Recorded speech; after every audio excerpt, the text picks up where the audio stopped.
وہ نقاہت زدہ لہجے میں بولی۔ سردار شاہویر نے ایک گہری نظر اس کے زرد نڈھال چہرے پر ڈالی اور خاموشی سے باہر نکل گئے۔ اب پوچھنے کے لیے کچھ نہ بچا تھا۔ کتنی مشکل سے اس کی جان بچی تھی یہ صرف وہی جانتے تھے۔ ایک لمحے کے لیے تو انہیں لگا جیسے وہ اپنی متاع حیات ہار گئے ہوں۔ سر توڑ کوشش کی تھی ڈاکٹروں نے اسے ہوش میں لانے کے لیے، اور اگر جب وہ ہوش میں نہ آتی تو اس کے آگے وہ سوچ بھی نہ سکے۔ وہ ان سے اتنی نفرت کرتی تھی کہ ان کی قربت پر موت کو ترجیح دے بیٹھی۔ میں اس وقت کا انتظار کروں گا مائدہ جب تمہارے دل میں میرے لیے محبت پیدا ہو جائے گی۔ غیر مرئی نقطے پر گھورتے ہوئے بڑبڑائے۔ چھوٹی بی بی، سردار سائی کا حکم ہے کہ آپ اپنے کپڑے پیک کر لیں۔ کیوں؟ اس نے ٹھنک کر پوچھا۔ وہ جی آج شام آپ کے سردار سائی کے ساتھ ان کے گاؤں جا رہی ہیں۔ وہ خاموشی سے لیٹی رہی۔ ملازمہ کی بات کو اس نے کوئی اہمیت نہ دی، مگر پھر کچھ دیر بعد سردار شاہویر نے اس سے سامان کی بابت پوچھا تو وہ بولے بغیر نہ رہ سکی۔ میں گاؤں نہیں جانا چاہتی۔ کیوں؟ بس میرا دل نہیں چاہ رہا۔ پلیز مائدہ، ہر وقت کی ضد اچھی نہیں ہوتی۔ مجھے ضروری کام سے گاؤں جانا پڑ رہا ہے اور میں تمہیں جہاں تنہا چھوڑ کر نہیں جانا چاہتا۔ جو پیک کرنا ہے کر لو، ہم 1 گھنٹے بعد نکل جائیں گے۔ اس کی حالت کے پیش نظر وہ نرم لہجے میں بولے اور پھر اس کا جواب سنے بغیر پلٹ گئے، جبکہ وہ اپنی جگہ پر پیچھے تاب کھا کر رہ گئی تھی۔ تقریباً شام 6 بجے کے قریب وہ روانہ ہوئے تھے۔ خادم حسین نے ان کے ساتھ جانا چاہا مگر سردار شاہویر نے منع کر دیا۔ وہ مائدہ کے ہمراہ تنہا سفر کرنا چاہتے تھے۔ ان کی نظریں اس کے شفاف چہرے پر بار بار پھسل رہی تھیں، جو نہ جانے کن سوچوں میں گم تھی۔ یار، اگر تم اس طرح خاموش بیٹھی رہو گی تو یہ 3-4 گھنٹوں کا سفر کیسے گزرے گا؟ گاڑی میں پہلی خاموشی سے تنگ آ کر جیسے انہوں نے اس سکوت کو توڑنا چاہا، وہ خاموش رہی۔ کچھ تو کہو، اچھا یہی بتا دو کہ تمہیں کیا کیا پسند ہے۔ وہ اسے بولنے پر اکسانے لگے اور وہ اس دفعہ اپنی کوششوں میں کافی حد تک کامیاب بھی ہو گئے تھے۔ وہ انہیں گھورتے ہوئے بولی، اگر آپ مجھ سے یہ پوچھتے کہ مجھے کیا ناپسند ہے تو بہتر بتا سکتی تھی۔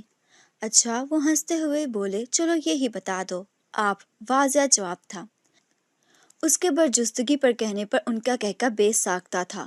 وہ انہیں ناگوار سے گھورتے باہر کے نظاروں کو دیکھنے لگی۔ رات کے سناٹے اپنے پر پھیلا رہے تھے۔ اتنی سردی میں بھی اس کے اندر آگ دہکنے لگی۔ جیسے ہی گھٹن کا احساس زیادہ ہوا، اس نے کھڑکی کا شیشہ نیچے کر دیا۔ ہوا کا سر جھونکا جیسے اندر داخل ہوا، اس کے جسم میں پھرپھری سی دوڑ گئی تھی۔ سردار شاہویر نے چونک کر اس کی طرف دیکھا۔ سردی میں ونڈو کیوں کھول دی ہے؟ پہلے ہی ڈھان پان سی اور سردی لگ گئی تو؟ فکر مندی سے کہتے وہ کھڑکی بند کرنے کے لیے اس کی طرف جھکے تھے۔ ان کے کلون کی دل فریب مہک اس کی سانس میں بسنے لگی۔ وہ بوکھلا کر رہ گئی تھی۔ وہ پلٹنے لگے جب ان کی تھوڑی اس کے گال سے ٹچ ہوئی۔ وہ بری طرح ٹھٹکے اور پھر بے خود ہوتے ہوئے رک گئے تھے۔ ان کی آنکھیں جیسے اس کے مرتعش مژگاں کی اضطراری جنبش میں جم گئی تھیں۔ مائدہ نے بامشکل پلکیں اٹھاتے جیسے اسے گھورنا چاہا۔ چند لمحوں کے لیے جیسے وہ بھی سب بھولتی گئی۔ وقت رک گیا، دھڑکنیں بولنے لگیں، وہ خود کو بھولنے لگی۔ اگر اسے کچھ یاد رہا تھا، سیاہ آنکھوں سے پھوٹتی روشنیاں۔ پھر جیسے سامنے سے آتے ٹرک پر اس کی نظر پڑی، وہ چیخ مار کر رہ گئی تھی۔ شاہویر، سامنے دیکھیں۔ سردار شاہویر نے ہڑبڑاتے ہوئے اپنی توجہ سامنے مرکوز کی، اور پھر جتنی مشکل سے انہوں نے گاڑی کنٹرول کی یہ صرف وہی جانتے تھے۔ گاڑی کچے رستے پر اتر کر پھنس گئی۔ اوہ مائی گاڈ! وہ پریشانی سے بولے۔ مائدہ بے پناہ خوف کے زیر اثر اچھی خاصی سہم گئی تھی۔ اب کیا ہو گیا؟ ڈونٹ وری، میں ہوں نا تمہارے ساتھ۔ اس کی ہرنی کی مانند خوفزدہ آنکھوں میں دیکھتے ہوئے انہوں نے حوصلہ دیا اور خود گاڑی سے نیچے اتر آئے۔ سامنے کے دونوں ٹائر پنکچر ہو چکے تھے۔ اوہ! انہوں نے زوردار کک ماری اور پھر ارد گرد نظر دوڑائی، جبکہ سنسان اور بیابان تھی۔ ایک پل کے لیے وہ خود بھی پریشان ہو گئے تھے۔ گھڑی میں ٹائم دیکھا، رات کے 8 بج چکے تھے۔ بائیں طرف کافی دور روشنی کی لکیر جیسے ہی ان کی نظروں کی گرفت میں آئی، انہوں نے پرسکون سانس ہوا میں خارج کیا۔ غور سے دیکھنے پر رہائش کے آثار واضح دکھائی دینے لگے۔ مائدہ، نیچے اترو۔ مگر کیوں؟ اپنی جگہ سے ذرا نہ ہلی۔ اوہ یار، کہیں تو جائیں گے، مگر یہاں کچھ دیر بھی ٹھہرنا خطرے سے خالی نہیں، وہ جھنجھلا سے بولے تھے۔ وہ آہستہ سے نیچے اتر گئی تھی۔ گاڑی اچھی طرح لاک کرنے کے بعد وہ اس کا ہاتھ تھام کر روشنی کے تعاقب میں چل دیے تھے۔ اف، میں بہت تھک گئی ہوں، مجھ سے اور نہیں چلا جا رہا۔ انہیں مسلسل چلتے 1 گھنٹہ ہو گیا۔ جب وہ ہانپتے ہوئے بولی، پلیز مائدہ، ہمت کرو، بس تھوڑا اور۔ وہ اسے بچوں کی طرح پچکارتے ہوئے بولے تو شاید تھکن کے باوجود وہ سست روئی سے چلنے لگی۔ ابھی تھوڑی دور ہی چلے تھے جب وہ چیخ مار کر ان سے لپٹ گئی۔ سردار شاہویر اچھے خاصے بوکھلا کر رہ گئے تھے۔ کیا ہوا؟ انہوں نے حیرت سے پوچھا۔ پھر اس کے سسکتے وجود کو پریشانی سے دیکھتے انہوں نے اسے خود سے علیحدہ کرنا چاہا۔ مائدہ نے مضبوطی سے ان کی قمیض تھام لی تھی۔ پلیز کچھ بتاؤ تو صحیح کہ آخر ہوا کیا ہے؟ وہ تفکر سے بولے تو اس کے سینے میں منہ دیے ہوئے اس نے ہاتھ کے اشارے سے دائیں طرف اشارہ کیا جہاں سانپ پھن پھنائے بیٹھا ہوا تھا۔ ایک لمحے کے لیے ان کے چہرے نے رنگ بدلا، مگر پھر وہ دوسرے ہی لمحے انہوں نے اپنی جیب سے ریوالور نکال کر نشانہ لگایا۔ سانپ کا سر اس وجود سے جدا ہو گیا۔ پھر یکلک وہ پرسکون ہوتے اس کی طرف متوجہ ہوئے جو ان کے سینے سے لگی تھر تھر کانپ رہی تھی۔ کتنے چھوٹے دل کی ہو تم، اور اگر جو مجھے پہلے پتا ہوتا کہ ایک سانپ دیکھنے سے تم میرے اتنے قریب آ جاؤ گی تو بہت پہلے سانپ کو دعوت دے دیتا۔ دیکھ لو اب تم خود میرے قریب آئی ہو۔ اس کے کانپتے وجود کے گرد تحفظ کا حصار کھینچتے وہ چھیڑنے لگے، مگر اس کی تو جان پر بنی ہوئی تھی۔ تھر تھر کانپتے وہ مسلسل سانپ کے بارے میں ہی سوچے جا رہی تھی۔ پہلے کبھی اتنے بڑے سانپ کو دیکھا تھا؟ اس کا ڈرنا فطری عمل تھا۔ اپنے خوف میں وہ سردار شاہویر کی بے انتہا قربت کو بھی بھول چکی تھی، جن کے حواسوں پر ایک مدہوشی سی چھانے لگی تھی۔ وہ یہ بھی بھول گئے تھے کہ وہ اس وقت کہاں کھڑے ہیں، اس کے نرم و نازک وجود کی نرماہٹ اور گرماہٹ کو پوری شدت سے محسوس کرتے ہوئے جیسے وہ بے خود ہونے لگے تھے۔ مجھے بہت ڈر لگ رہا ہے، وہ کس مسائے تلسم ٹوٹ گیا، سحر سمٹنے لگا، مدہوشیاں تشنہ لب رہ گئی تھیں۔ سردار شاہویر نے بے ساختہ لمبا سانس ہوا کے سپرد کیا۔ ویسے جتنی مضبوط پناہ گاہ میں ہو تمہیں ڈرنا نہیں چاہیے۔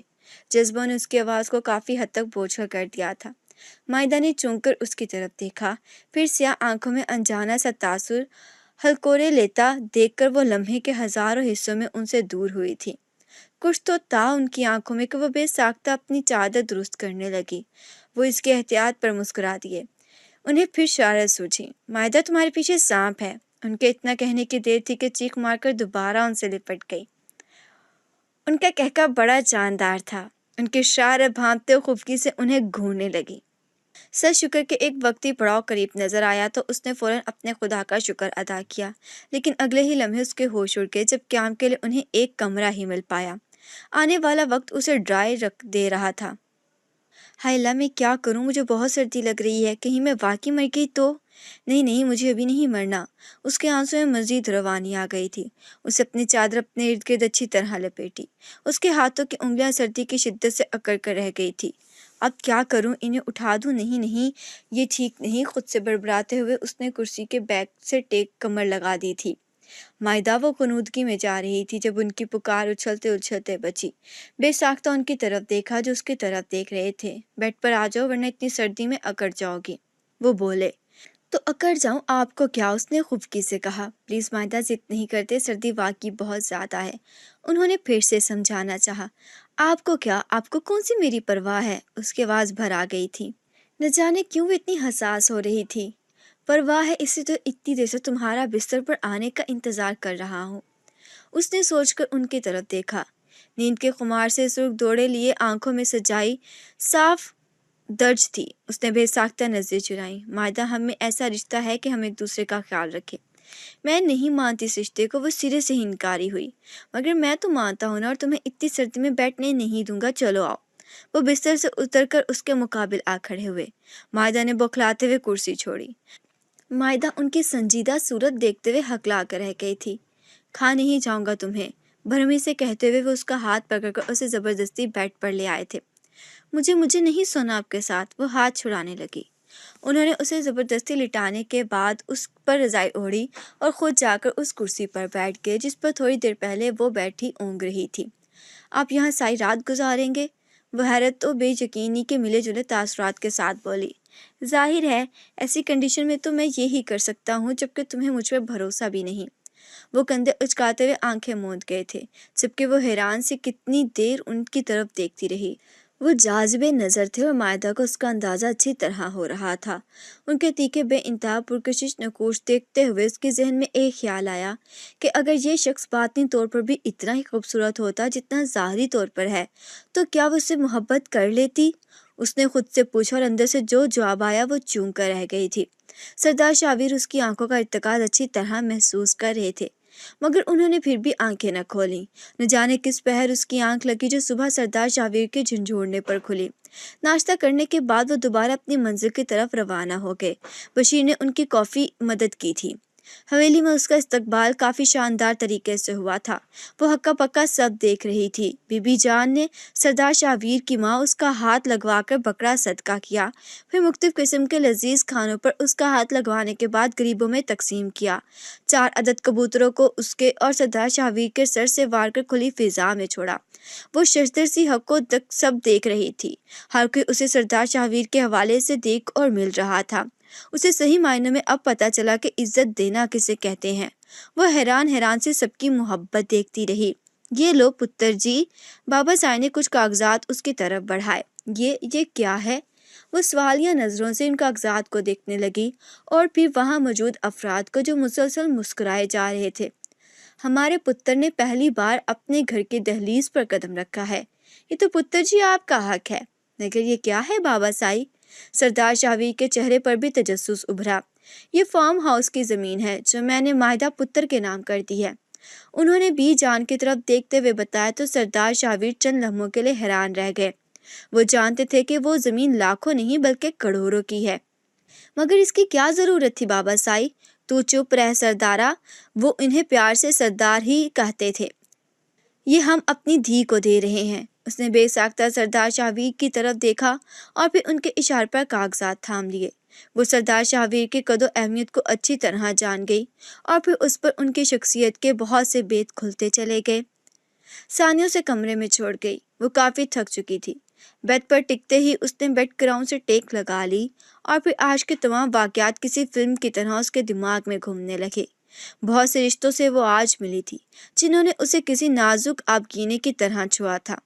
بابا سائیں، بی جان، چھوٹی نند ثانیہ، سب کی شوخیوں سے دیکھتے ہی عروج پر جا پہنچی۔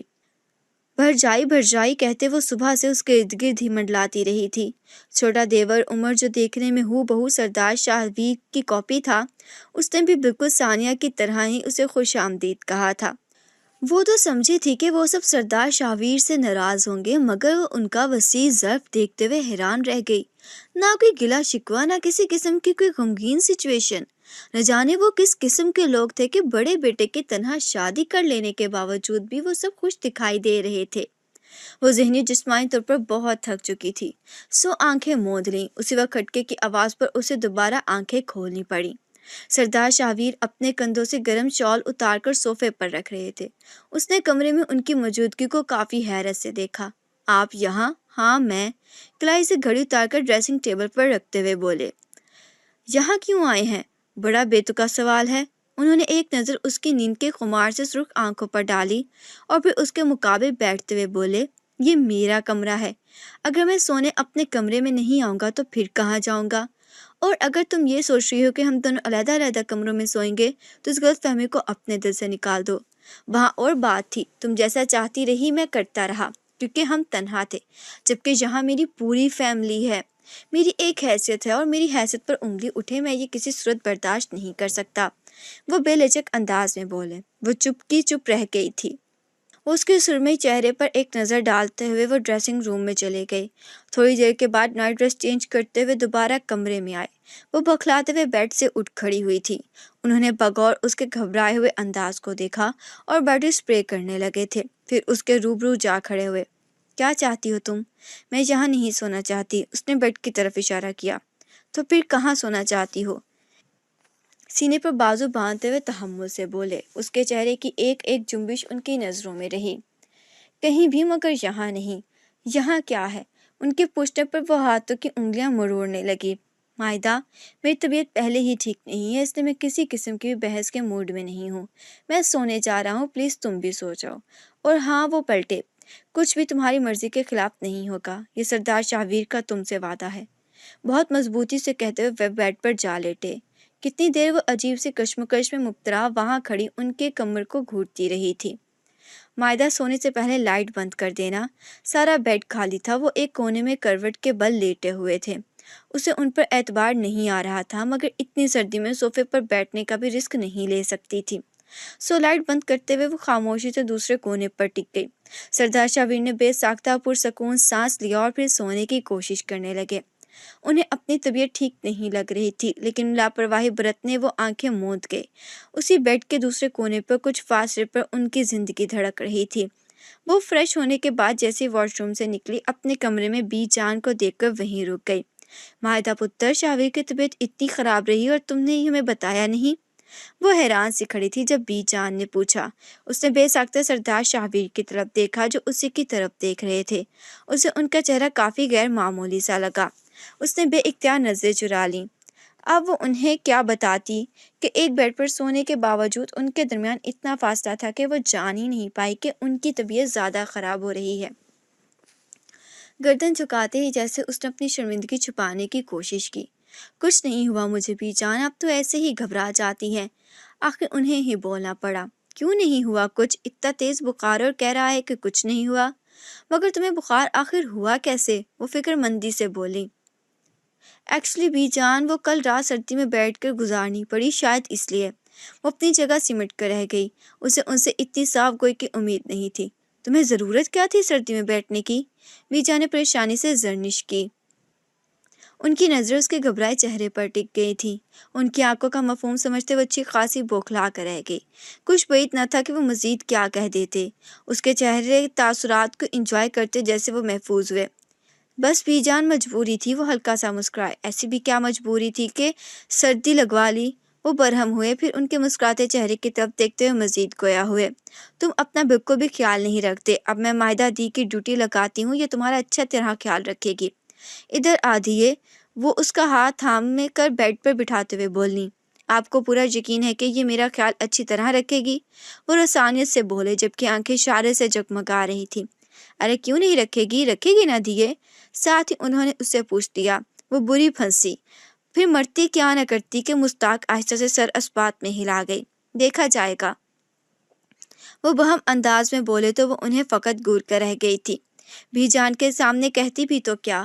اکیلے ہوتے تو خوب کھری کھری سنتے۔ ڈاکٹر صاحب آ گئے ہیں۔ اسی وقت عمر نے اندر داخل ہو کر اطلاع دی اور ساتھ ہی انہیں باہر جانے کو کہا۔ وہ بی جان کے ساتھ خاموشی سے باہر نکل گئی تھی۔ بی جان کے کہنے پر مجبوراً ہاتھ میں دلیا کا پیالہ لے کر وہ بیڈ روم میں داخل ہوئی۔ یہ دلیا کھا لیں، بی جان نے بھیجا ہے۔ اس نے باؤل اس کے قریب رکھا۔ جانتا ہوں بی جان نے ہی بھیجا ہوگا، مگر میں یہ دلیا تب ہی کھاؤں گا جب تم اپنے ہاتھ سے کھلاؤ گی۔ وٹ؟ وہ اچھلی۔ آپ کا دماغ تو درست ہے، میں کیوں آپ کو اپنے ہاتھ سے کھلانے لگی؟ تو پھر ٹھیک ہے، اسے واپس لے جاؤ۔ وہ نروٹھے پن سے بولے۔ وہ بے بس ہونے لگی۔ اگر دلیا واپس لے جاتی تو پھر بی جان کو کیا جواب دیتی؟ اسے ان پر شدید طو آنے لگا۔ وہ غصے اور بے بسی کی ملی جلی کیفیت میں انہیں دیکھتی رہی۔ سوچ لو بی جان، اگر پوچھیں گی تو کیا جواب دو گی؟ انہوں نے اسے ڈرانا چاہا۔ وہ انہیں گھورتے ہوئے دلیا کھلانے لگی۔ اس سے پہلے مجھے دلیا کبھی اتنا مزیدار نہیں لگا، وہ شرارت سے بولے۔ اس کا دل چاہا پورا دلیا ان کے سر پر انڈیل دے، جو اسے ضج کرنے کا کوئی موقع ہاتھ سے جانے نہیں دیتے تھے اور اس کی بے بسی کا خوب فائدہ اٹھاتے تھے۔ بابا صاحب کے کمرے سے اونچا اونچا بولنے کی آواز نے اسے چند پل کے لیے حیران کر دیا تھا۔ اس نے حویلی میں کبھی کسی کی اونچی آواز نہیں سنی تھی۔ ایک تجسس کے زیر اثر وہ اس طرح بڑھ گئی۔ میں نے کچھ غلط نہیں کیا داسائی، محبت کرنا کوئی جرم نہیں ہے۔ سردار شاویر سے چھوٹا عمر زیاد کی آواز نے ان کے قدم کو جیسے جکڑ لیا ہو۔ میں کب کہہ رہا ہوں محبت کرنا جرم ہے، مگر تمہیں یہ تو سوچنا چاہیے کہ وہ لوگ کسی صورت ہمارے مقابل نہیں ہیں۔ ان کے نزدیک انسانی جان کی کوئی قدر نہیں ہے۔ انسانوں اور جانوروں میں انہیں کوئی فرق نظر نہیں آتا۔ تم نے یہ سوچ بھی کیسے لیا کہ شہروز خان ہمیں اپنی بہن کا رشتہ دے دے گا؟ اسے دشمنیاں پالنے کا شوق ہے۔ تم بھی نہ سمجھو، ان باروکیوں کو نہیں سمجھ سکتے۔ ان سے دشمنی ہماری آئندہ نسلوں تک جا سکتی ہے اور میں اپنی نسل کو ورثے میں خون خرابہ نہیں سونپنا چاہتا۔ سردار شاویر نے تحمل سے اسے معاملے کی سنگینی سے آگاہ کرنا چاہا۔ کچھ بھی ہو ادا سائی، میں صرف نور بانو سے ہی شادی کروں گا، اور میں نے آپ کو اس تو شہر سے نہیں بلوایا تھا کہ آپ میرے ساتھ دینے کی بجائے بابا سائی کا ساتھ دیں۔ عمر زیاد اپنی بات پر اڑا رہا۔ سردار شاویر نے بابا سائی کی طرف دیکھا۔ جو تھوڑی پر ہاتھ جمائے گہری سوچ میں گم تھے۔ شاہویر چھوٹے بھائی کی حالت کو اچھی طرح سمجھ رہے تھے۔ وہ خود بھی اس کیفیت سے گزر چکے تھے، مگر یہاں وہ مجبور تھے، ورنہ کچھ بھی کر کے اپنے چھوٹے بھائی کی خوشیاں لا کر اس کی جھولی میں ڈال دیتے۔ وہ ان کی گفتگو کافی حد تک سمجھ چکی تھی۔ اوہو، اپنے لیے ہر حد پار کر لی اور اپنے بھائی کے لیے بے وجہ کی بحث۔ اسے سردار شاہویر دوگلے لگے۔ ہم کمزور تھے نا، تو ہماری کمزوری سے فائدہ اٹھایا گیا، اب مقابلہ برابر کا ہے تو کیسے پیچھے ہٹ رہے ہیں؟ اس نے تنفر سے سوچا۔ ایسے یہاں آئے 1 مہینہ ہو گیا تھا۔ اسے ایسے لگتا جیسے وہ کسی خوبصورت قلعے میں بند ہو کر رہ گئی ہو۔ گھٹن کا احساس اتنا بڑا تھا کہ وہ کسی کو بتائے بغیر حویلی سے باہر نکل آئی۔ تھوڑی دور آنے کے بعد وسیع و عریض حدوں پر پھیلے سبزے کو دیکھتے ہوئے وہ لمبے لمبے سانس لینے لگی۔ نہ جانے اس قید میں کب تک میں آزاد ہوں گی، اس نے اذیت سے سوچا۔ اس کی آنکھوں میں آنسو جھلملانے لگے۔ وہ کسی صورت اس ماحول میں ایڈجسٹ نہیں ہو پا رہی تھی۔ کتنی دفعہ اس نے سردار شاہویر سے شہر لوٹنے کو کہا، مگر وہ ہر بار ٹال جاتے۔ وہ اکتانے لگی، بیزار ہونے لگی۔ کسی کو اس کے احساسات کا خیال نہ تھا۔ سردار شاہویر سے اس سے سامنا نہ ہونے کے برابر ہو کر رہ گیا تھا۔ نہ جانے وہ کن مسئلوں میں الجھے ہوئے تھے۔ مجھے یہاں نہیں رہنا، وہ آنسو صاف کرتے ہوئے بڑبڑائی۔ لیکن یہ بھی سچ تھا، وہ جو چاہتی تھی وہ کبھی نہیں ہو سکتا تھا۔ سردار شاہویر نے ہر دفعہ اپنی من مانی کی تھی۔ وہ نکاح نہیں چاہتی تھی مگر بے بس ہو گئی۔ وہ رخصتی نہیں چاہتی تھی مگر یہاں بھی انہوں نے اسے بے بس کر چھوڑا۔ وہ گاؤں نہیں آنا چاہتی تھی مگر اسے مجبوراً آنا پڑا۔ سردار شاہویر اس پر ہر وقت اپنی مرضی ہی چلاتے آ رہے تھے۔ وہ یکسانیت سے تھکنے لگی مگر انہیں اس کی کیا پرواہ۔ وہ انہیں ظالم و جابر سمجھتی تھی، مگر جہاں آ کر اس نے ان کا الگ ہی روپ دیکھا تھا۔ بے انتہا محبت نچھاور کرنے والے نرم دل انسان کی حیثیت سے وہ ان کے سامنے آئے۔ ایک ایسا انسان جسے اپنے رشتوں سے بہت محبت ہو۔ جتنی زور زبردستی تھی وہ صرف اس کی ذات تک ہی محدود تھی، باقی سب کے لیے تو وہ سراپا محبت تھے۔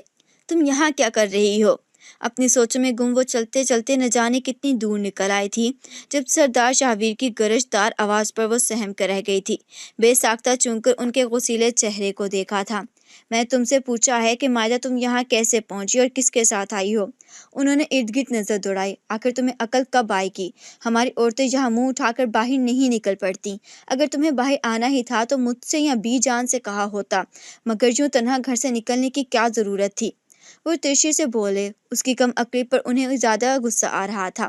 حویلی میں میرا دل گھبرا رہا تھا، ایسے لگ رہا تھا جیسے میں قید ہو کر رہ گئی ہوں۔ اس سے کچھ دیر کے لیے باہر آ گئے، وہ بھرائے ہوئے لہجے میں بولی تو وہ تعصب سے اس کے جھکے سر کو دیکھنے لگے۔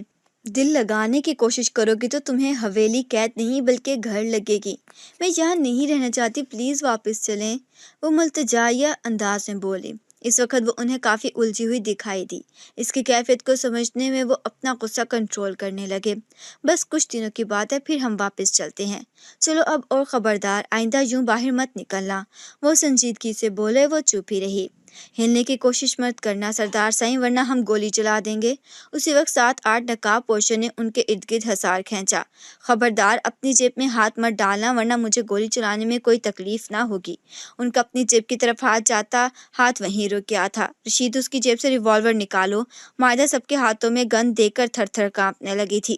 سردار شاہویر خود بھی کافی پریشان ہو گئے، اپنی وجہ سے نہیں بلکہ مائدہ کی وجہ سے۔ کیا چاہتے ہو تم؟ مائدہ کا ہاتھ تھام کر اسے قریب کرتے وہ بے انتہا سنجیدگی سے گویا ہوئے۔ سب بتاتے ہیں سردار سائیں، پہلے ہمارے مہمان خانے کو چلیے۔ ان کے ہاتھوں میں اسلحہ دیکھ کر وہ بے بس ہو گئے۔ یہ سب کیا ہو گیا ہے؟ وہ ایک کوٹری میں بند تھے۔ جمائدہ نے لرزتی آواز میں پوچھا، تم نے کس نے کہا تھا حویلی سے باہر آنے کو؟ اس وقت مجھے اپنی کوئی پرواہ نہیں ہے، پرواہ ہے تو صرف تمہاری۔ کتنی بڑی بیوقوفی کر لی تم نے مائدہ، شاید تمہیں اس کا اندازہ نہیں ہے۔ وہ دونوں ہاتھ کمر کے پیچھے باندھے کمرے میں ٹہلتے ہوئے بولے۔ ابھی تک وہ معاملہ سمجھنے میں ہی لگے ہوئے تھے۔ مائدہ کے چہرے کا رنگ اڑ گیا۔ اس کے ہراساں چہرے کو ایک نظر دیکھتے ہوئے وہ اس کے قریب آ کر بیٹھ گئے تھے۔ پلیز ڈرو مت، میں ہوں نا تمہارے ساتھ، اور میرے ہوتے ہوئے تم پر آنچ بھی نہیں آ سکتی۔ اس کے خوفزدہ چہرے کو دیکھتے ہوئے انہوں نے اسے اپنی ذات کا مان دیا۔ اس کی آنکھوں میں آنسو آ گئے۔ وہ اس وقت کھٹکے کی آواز پر دونوں بری طرح چونکے۔ کچھ بھی ہو جائے مائدہ، مگر تمہارے چہرے پر نقاب رہنا چاہیے۔ اپنا چہرہ ڈھانپ لو، اس نے چادر میں چھپا لیا۔ شہروز خان تم؟ سردار شاہویر کھڑے ہوتے حیرت سے بولے۔ مائدہ کا نازک سراپا ان کے توانے وجود کے پیچھے مکمل چھپا تھا۔ ہاں میں سردار سائیں، مکار سے ہنستے ہوئے وہ اس کے روبرو آ کھڑا ہوا تھا۔ اس کے پیچھے ہتھیاروں سے لیس کچھ چہرے اور نمایاں ہوتے گئے۔ کس نے مجھے یہاں لایا گیا ہے؟ وہ غصے اور سنجیدگی سے بولے۔ آپ کو نہیں سردار سنگھ، بلکہ آپ کی شہری بیوی کو۔ خباثت سے مسکراتے ہوئے اس نے تصحیح کی۔ یہ کیا بکواس کر رہے ہو تم؟ سردار شاہویر بولے نہیں بلکہ گرجے تھے۔ مائدہ تھر تھر کانپنے لگی، پھر ان کے چہرے پر غصیلی نظر ڈالتے ہوئے بولا، اپنی عورتوں کے بارے میں تمہیں بات کرنا بکواس لگ رہا ہے، مگر دوسروں کی عورتوں پر بری نظر رکھنے کا تم کیا کہو گے؟ وہ معاملہ اور ہے، اور جو اس وقت تم کرنے کی کوشش کر رہے ہو وہ غلط ہے۔ کیوں معاملہ اور ہے سردار سائیں؟ اور جو تمہارا چھوٹا بھائی کر رہا ہے وہ صحیح ہے؟ وہ دو بدو بولا، تم مجھے یہ نہ سکھاؤ کہ کیا غلط ہے اور کیا صحیح۔ تم لوگوں نے ہمارے گھر کی عزت پر بری نظر ڈالی اور ہم تمہارے گھر کی عزت کو ہی اٹھا کر لے آئے۔ وہ فاتحانہ انداز میں بولا، اپنی زبان کو لگام دو شہروز خان، میں کسی حال میں بھی دشمنی نہیں چاہتا، مگر تم دشمنی میں پہل کر رہے ہو۔ ان کی آنکھیں سرخ و انگارہ ہو چکی تھیں۔ ہم دشمنی میں پہل کر نہیں رہے بلکہ کر چکے ہیں۔ آج میں تمہاری بیوی کا تمہارے سامنے وہ حال۔ شہروز خان وہ لپکے اور اس کا گریبان تھام کر زور سے کھینچا۔ شہروز خان کو لگا جیسے اس کی سانس تنگ پڑ چکی ہو۔ پھرتی سے اس کے آدمی ان کی طرف بڑھے اور اسے چھڑانے کی کوشش کی، مگر ان کی گرفت بے انتہا مضبوط تھی۔ ان کے حواس پر خون سوار تھا۔ شہروز خان کی آنکھیں ابل کر باہر آ گئیں۔ سب کچھ دیکھتے ہوئے مائدہ کی آنکھیں خوف سے پھٹی کی پھٹی رہ گئیں۔ اگر وہ بروقت دیوار کا سہارا نہ لیتی تو یقیناً زمین بوس ہو چکی ہوتی۔ وہ سب کے سب انہیں اپنی طرف کھینچ رہے تھے، مگر وہ تو جیسے ایک جنون کی ضد میں تھے۔ آخر ایک جھٹکے سے شہروز خان کا کالر جڑ سے اکھڑا اور اس کی جان چھٹی۔ اس کے بندے بھی انہیں قابو کرنے میں کامیاب ہو گئے۔ شہروز خان اپنی اکھڑی سانس بحال کرتا کافی دیر کھانستا رہا۔ اس کے دونوں ہاتھ رسیوں سے باندھ دو۔ کافی دیر بعد وہ کچھ بولنے کے قابل ہوا۔ بہت دم ہے نا تم میں، ابھی دیکھ لیتا ہوں تمہارا دم۔ سردار شاہویر کی آنکھوں سے شرارے پھوٹ رہے تھے۔ ان کا بس چلتا تو وہ اسے بھی گولی سے اڑا دیتے۔ مائدہ کونے میں بیٹھی آواز کھونے کے قریب تر ہو چکی تھی۔ بہت پیاری ہے نا تمہاری اپنی بیوی کی عزت؟ اس نے مائدہ کی طرف دیکھتے ہوئے کہا، جس کا رنگ زرد ہو چکا تھا۔ سردار شاہویر رسیوں سے بازو چھڑوانے کی کوشش کرنے لگا۔ شہروز خان، میری بیوی کے وجود پر بری نظر ڈالی تو انجام برا ہوگا، نسلوں کو تمہاری بھگتنا پڑے گا۔ وہ دھاڑے۔ اچھا، اس نے کہکا لگایا۔ لو تم بھی کیا یاد کرو گے، کچھ نہیں کہتے تمہاری بیوی کو، مگر اس کے لیے پھر تمہیں بھی تو کچھ کرنا پڑے گا۔ یک لخت وہ ان کی طرف مڑا۔ انہوں نے تبسم سے انداز میں اس کی طرف دیکھا تھا۔ اگر تم اپنی بیوی کی عزت چاہتے ہو تو تمہیں 10 کوڑے کھانے پڑیں گے۔ تمہارے ہاتھ کھلے ہوں گے، مگر تم پھر بھی کوئی مزاحمت نہیں کرو گے۔ بولو، منظور ہے؟ اس نے یکدم پینترا بدلا۔ ہاں منظور ہے مجھے، وہ مضبوطی سے بولے، بلکہ مائدہ کے ہونٹ فقط پھڑپھڑا کر رہ گئے تھے۔ کھول دو اس کے ہاتھ، میں بھی تو دیکھوں کتنا دم ہے آخر اس میں۔ وہ تو مسکرانا بولا۔ 1 2 3۔ وہ بڑی بے دردی سے اس کی کمر پر کوڑے برسا رہا تھا، اور وہ کھلے ہاتھ ہونے کے باوجود بھی کسی قسم کی کوئی مزاحمت نہ کر رہے تھے۔ وہ وحشی بن کر چکا تھا، اس طرح کہ اس میں کوئی سکون مل رہا تھا اس کو۔ ان کی قمیض جگہ جگہ سے پھٹ چکی تھی۔ مائدہ کی برداشت جواب دینے لگی۔ لگتا کوڑا اسی کے جسم کو چیرتے ہوئے گزر رہا تھا۔ وہ ہاتھ کھلے ہونٹوں پر ہاتھ رکھے بامشکل اٹھی۔ رک جاؤ وہیں مائدہ۔ وہ جیسے ان کی طرف بڑھنے لگی تھی، وہ گرجدار آواز میں بولے، وہ وہیں سہم گئی۔ ان کے کپڑے خون آلود ہونے لگے۔ مائدہ کے حواس ساتھ چھوڑ گئے اور وہ لہرا کر وہیں گر گئی۔ اسے جب ہوش آیا تو اس کا سردار شاہویر کی گود میں پڑا تھا۔ اس نے متوحش نظروں سے چاروں طرف دیکھا، کمرہ خالی تھا۔ سردار شاہویر نڈھال سے اس کی طرف دیکھ رہے تھے۔ وہ سرعت سے اٹھ بیٹھی۔ اس کے وحشت بھرے چہرے کو دیکھتے وہ دھیما سا مسکرائے۔ اس کی نظر ان کے کندھے پر جا ٹھہری جہاں سے قمیض پھٹی تھی اور زخم کا نشان واضح دکھائی دے رہا تھا۔ اس کے دل کو کچھ چھوا اور وہ دونوں ہاتھوں میں چہرہ چھپاتے ہوئے پھوٹ پھوٹ کر رو دی۔ کچھ نہیں ہوگا تمہیں مائدہ، میں ہوں نا تمہارے ساتھ۔ اس کے چہرے سے ہاتھ ہٹاتے وہ بولے، مجھے معاف کر دیں شاہویر، یہ سب میری وجہ سے ہوا ہے، مگر میرا یقین کیجیے اگر مجھے پتا ہوتا کہ کچھ ایسا بھی ہو سکتا ہے تو میں کبھی حویلی سے باہر نہ نکلتی۔ اسے اپنی لاپرواہی پر بے انتہا غصہ آیا۔ سردار شاہویر نے اس کے سسکتے وجود کو خود میں سمو لیا۔ باقی سارا وقت وہ کسی ہراسہ ہرنی کی طرح اس کے مبہوت میں چھپی رہی۔ رات 12 بجے کے قریب کھٹکے کی آواز پر دونوں چکنے ہو گئے تھے۔ اندر داخل ہونے والا ایک بوڑھا انسان تھا، اور پھر جو کچھ اس نے کہا انہیں اس پر یقین نہ آیا۔ میں نے کہا نا کہ باہر کوئی نہیں ہے، آپ جائیں، وہ ایک دفعہ پھر سے بولا۔ مگر تم کون ہو اور ہماری مدد کیوں کرنا چاہتے ہو؟ انہیں یہ شہروز خان کی کوئی چال ہی لگی۔ میں عمر سائیں کا خاص بندہ ہوں، ان کے کہنے پر خفیہ طور پر شہروز خان کے ہر عمل پر نظر رکھ رہا ہوں۔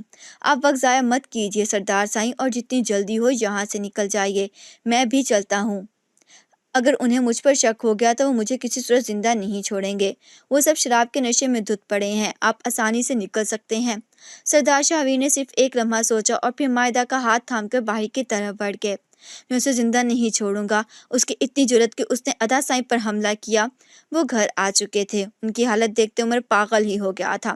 اس کا بس نہیں چل رہا تھا کہ شہروز خان کو جان سے مار دیتا۔ عقل سے کام لو عمر، بابا سائیں نے اسے باہر لپکتے دیکھ کر اس کا ہاتھ تھاما۔ اس نے ادا سائیوں اور بھرجائی کے ساتھ یہ سب کیا اور آپ مجھے عقل کی پٹی پڑھا رہے ہیں۔ وہ زندہ رہنے کے لائق نہیں ہے اور میں اسے زندہ چھوڑوں گا بھی نہیں۔ بہت شوق ہے نا اسے دشمنیاں پالنے کا، اب میں بتاؤں گا کہ اصل دشمنی کہتے کس کو ہیں۔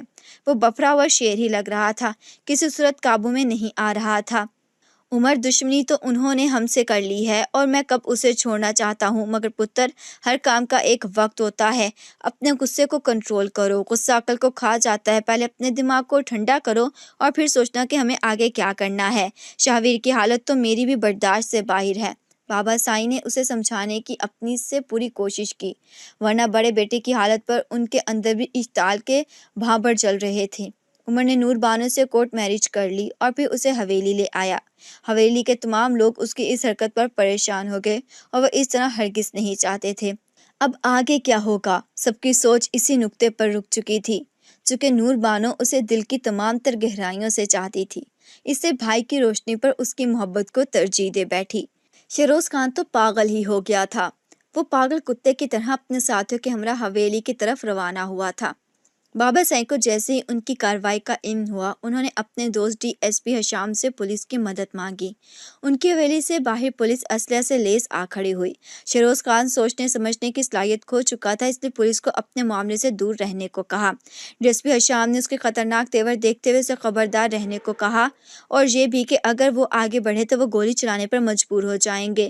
شہروز خان کے سر پر تو خون سوار تھا، وہ ہر صورت عمر کے تمام خاندان کو ختم کر دینا چاہتا تھا، تاکہ آئندہ آنے والی نسلیں ان کے انجام سے کام کر رہ جائیں۔ اس نے ڈی ایس پی حشام کو جان سے مارنے کی دھمکی دی تھی۔ ڈی ایس پی حشام اپنی جگہ ڈٹے رہے۔